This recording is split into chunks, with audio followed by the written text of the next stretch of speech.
ស្តីអ្នកនរគ្នាស្វាគមន៍មកកាន់វីដេអូថ្មីថ្ងៃនេះគឺខ្ញុំមានវីដេអូថ្មីមកចែកម្លែកដល់បងប្អូនអ្នកគ្នាគឺរបៀបដាក់ blur នៅលើវីដេអូផងយើងអញ្ចឹងឧទាហរណ៍ថាយើងចង់ដាក់ blur នៅលើអ្វីមួយដែលថាយើងអត់ចង់ឲ្យគេឃើញច្បាស់ឬក៏ដាក់ blur មុខយើងអញ្ចឹងណាគ្នាយើងហ្នឹងអញ្ចឹងចង់នឹងថាខ្ញុំធ្វើម៉េចឥឡូវយើងទៅទស្សនាទាំងអស់គ្នាមកឥឡូវយើងធ្វើការបើកកម្មវិធី CapCut មកគ្នាយើង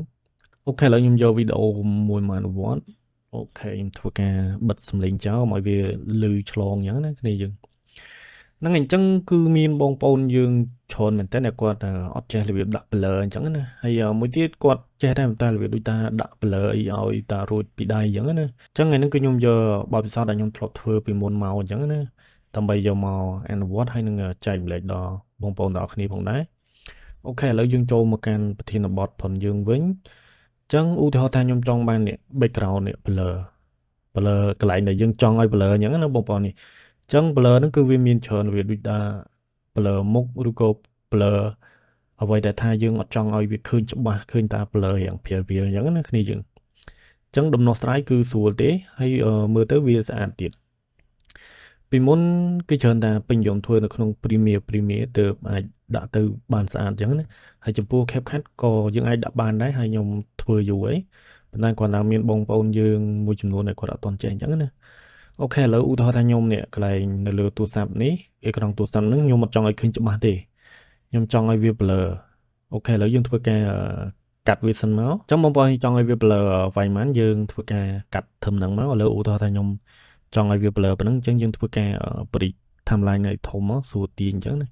អូខេខ្ញុំឲ្យវា blur វាយនេះអញ្ចឹងខ្ញុំធ្វើការកាត់មួយទៀតមក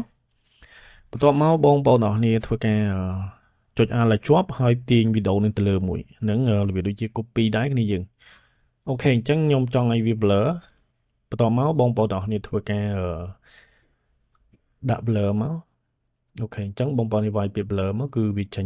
ហើយនេះគឺជា blur អូខេអញ្ចឹងបន្ទាប់ពីយើងដាក់ហើយគឺវា blur បែបហ្នឹងអញ្ចឹងយើងធ្វើការគ្របវីដេអូនោះឲ្យស្មើនឹងទំហំវីដេអូដែលយើងចង់ឲ្យវា blur អញ្ចឹងណាគ្នាយើងអូខេខ្ញុំធ្វើការចុចកាត់វាមកអញ្ចឹងយើងទាញ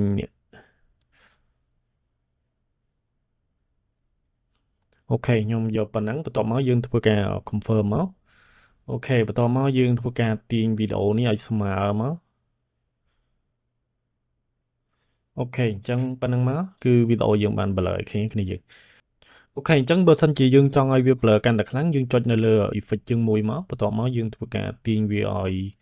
កប់មកក៏បានដែរ 100% បានន័យថាវា blur ខ្លាំងអញ្ចឹងណាអូខេអ្នកទាំងអស់គ្នាឥឡូវអញ្ចឹងបើសិនជាយើងអត់ចង់ឲ្យវា blur ខ្លាំងពេកយ៉ាងព្រាលយើងដាក់យើងបន្ថយ opacity វាយ៉ាងទាបបន្តិចមកយើងយកធំ50ឬក៏55 60អញ្ចឹងទៅអ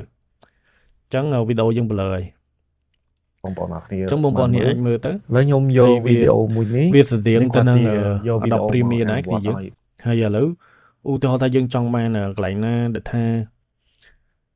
ឲ្យវា blur ទៀតអញ្ចឹងណាគ្នាយើងអញ្ចឹងយើងអាចធ្វើការកាត់ដូចមិញមកឥឡូវខ្ញុំកាត់មួយទៀតឥឡូវខ្ញុំឧទាហរណ៍ថាខ្ញុំនៅកន្លែង sensor ហ្នឹងខ្ញុំចង់ឲ្យ blur អញ្ចឹងណាគ្នាយើងអញ្ចឹងយើងធ្វើការកាត់វាមកកាត់អញ្ចឹងមកបន្ទាប់មកបងប្អូនធ្វើការចុចអក្សរ Alt ទាញវីដេអូឡើងលើប